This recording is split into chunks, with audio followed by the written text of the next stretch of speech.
In Paris in the 30s, orphaned boy Hugo lives in the walls of the Gare Montparnasse railway station. By looking through the gaps in the big clocks, he can watch all the people that work in the station, like Inspector Gustave and his dog. Gustave has a bad leg that requires him to use a brace to walk, and he's obsessed with catching thieves, especially children that he can send to the orphanage. There's also Labus, the bookshop owner, Lizette, the florist Gustave has a crush on, and Georges, the toy maker who is sometimes visited by his goddaughter Isabelle. One morning, Hugo notices Georges has fallen asleep and tries to steal a clockwork mouse from him. However, Georges was only pretending and catches Hugo in the act. Knowing the kid has been stealing from him for a while, he makes Hugo empty his pockets, revealing all the clockwork parts from the toys he's taken in a curious little notebook. Georges opens it and is impressed by the notes on clockwork Hugo has taken. However, he also freaks out when he finds the drawings of an automaton. He doesn't believe Hugo when the kid says he didn't steal the notebook and sends him away, calling him a thief. Hugo doesn't want to leave without the notebook, but Gustave hears the word thief and begins chasing Hugo with his dog. They run through the whole station, and Hugo finally manages to lose them by climbing on a ceiling platform while Gustave's leg brace gets stuck on a train door. Afterward, Hugo goes back to his home in the walls to maintain the station clocks and keep on people watching. At the end of the day, when Georges closes his shop, Hugo goes to see him again to ask for his notebook, but Georges promises to burn it. Hugo decides to follow Georges all the way to his home, only to find himself left outside. Seeing Isabelle in the window, he asks for her help, so she comes out and listens to his story. Isabelle promises to rescue the notebook because she likes the idea of secrets and adventures. But Hugo needs to go home before they're found out. When Hugo returns home, he cries as he stares at the automaton from the drawings. This all started when Mr. Cabaret, Hugo's widower father and clockworker, found an abandoned automaton in the attic of the museum he worked at. While Hugo learned the trade, he and Mr. Cabaret worked hard to fix the automaton, but they couldn't make it work without the hard key that it was missing on its back. One night, Mr. Cabaret died in a fire, so Hugo was forced to live with his alcoholic uncle Claude, and all he manages to take with him was the automaton and the notebook where they documented their progress. Claude didn't send Hugo to school. Instead, he taught him his own job, which was taking care of the station clocks. Shortly afterward, Claude disappeared, but Hugo kept on maintaining the clocks in order to live in Claude's room without anyone noticing he was gone. To survive, he stole food from the station shops while making sure to avoid Gustave at all costs. The next day, Hugo goes to see Georges again, but he's presented with the ashes of the burned notebook. Hugo runs away in tears and bumps into Isabelle, who has something to tell him in private and drags him into the bookshop. After meeting Labus, Isabelle tells Hugo that Georges didn't burn the notebook. It was all a trick. She also explains the notebook made him so upset that he cried, and her advice is to try again while being steadfast. Hugo goes to see Georges once more and refuses to leave. Thus Georges decides to give him a test. Hugo must fix a clockwork mouse and impresses Georges with how quick he can work, so he's accepted as an apprentice. Now Hugo must work in the shop to make up for all the pieces he's stolen, and Georges will decide when he'll have done enough to earn the notebook back. Georges teaches him all about clockwork inventions, toy making, and even a few magic tricks. All this knowledge helps him fix the automaton, but to get it to function he still needs the hard key. In his free time, Hugo continues to watch Gustave catch kids and hangs out with Isabelle. When she admits she's never seen a movie because Georges won't let her, Hugo takes her to the theater by sneaking through the back door, which he lockpicks with one of his tools. The kids have a lot of fun with the movie, especially the part where a man hangs off a big clock. but they're caught and kicked out before they reach the end. On their way back to the station, Hugo tells Isabel about all the movies Mr. Cabaret would take him to. Like, A Trip to the Moon, which had a rocket landing on the moon's face. He also confesses he lives in the station walls. Once they enter the station, Gustav stops them to check on Hugo, and Isabel pretends he's her dumb cousin from the country.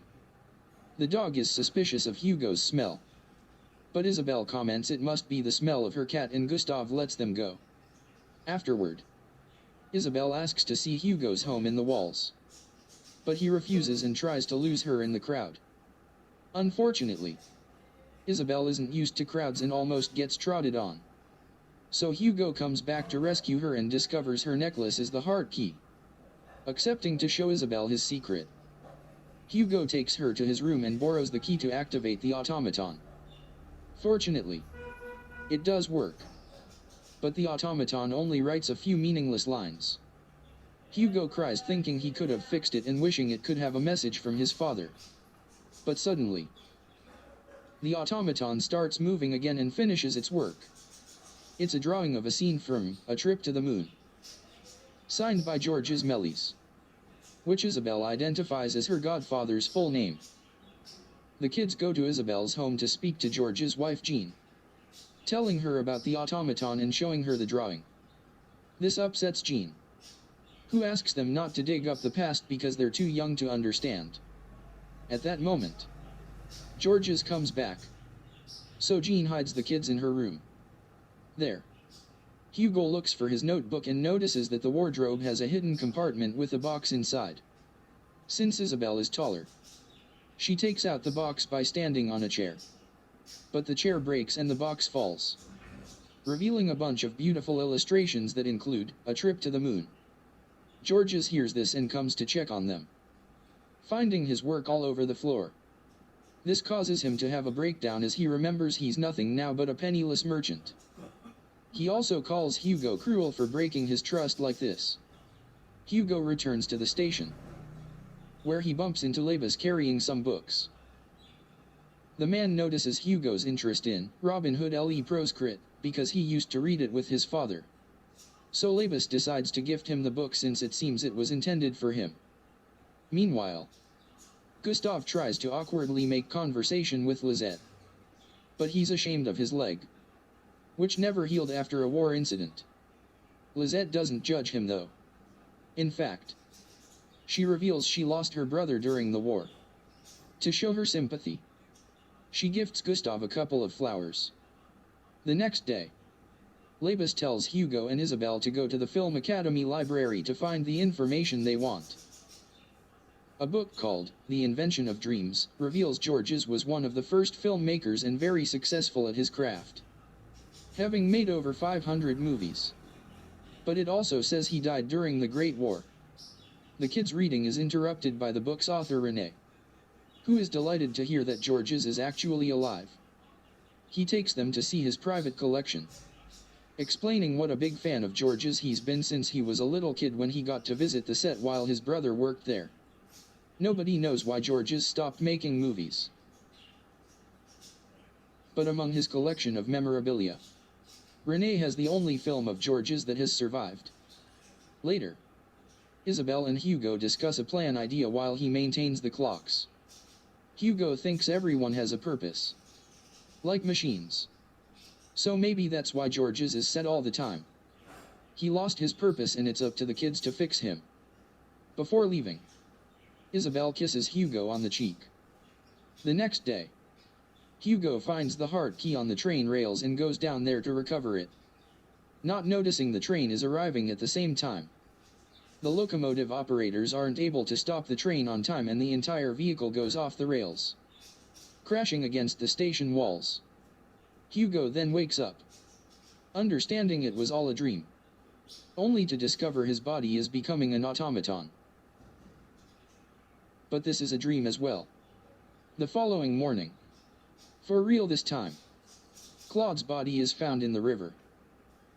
And apparently, he's been dead for a long while.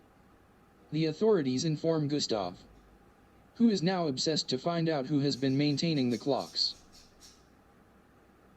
Later in the evening, Hugo and Renee take George's last movie to his house. Jean wants to kick them out before George's sees them. But Renee recognizes her as one of the actresses in George's movies and compliments her talents. Overwhelmed by nostalgia and surprised there's still a film left, Jean decides to allow them to play the movie in the living room while George's sleeps. The film turns out to be A Trip to the Moon, which even has a few scenes in color. Jean explains they tinted the film by painting each frame by hand. Suddenly, George's shows up in the room, having been woken up by the sound of his own movie projector. Jean points out that forgetting the past has only brought him unhappiness and now it's time to remember, prompting George's to finally share his story. When he was young, he was a magician with Jean as his assistant. He was so successful that he owned his own theater. He also liked tinkering with machines, and he had his own workshop in his theater to create new illusions. That was when he built the automaton. When the Lumiere brothers showed a movie for the first time, Georges was fascinated by them and decided to build his own camera using leftover pieces from the automaton. They decided to take the risk and sold the theater to open their own movie studio, where they made dreams come true. Sadly, after many years of success, war came and forced him into bankruptcy. One night, in bitter despair, Georges burned all the sets and costumes. The movies were all sold to a company that melted them down into chemicals used to make shoe heels. And the little money that left him was used to buy the toy shop. The only thing he couldn't bring himself to destroy was the automaton, which he donated to a museum hoping it would find a home. Georges thinks the automaton burned down with the fire that killed Mr. Cabaret and that happy endings only happen in movies. Wanting to prove him wrong, Hugo runs back to the station to grab the automaton. But he stops on the way to overhear Gustave talking about Claude's death. Unfortunately,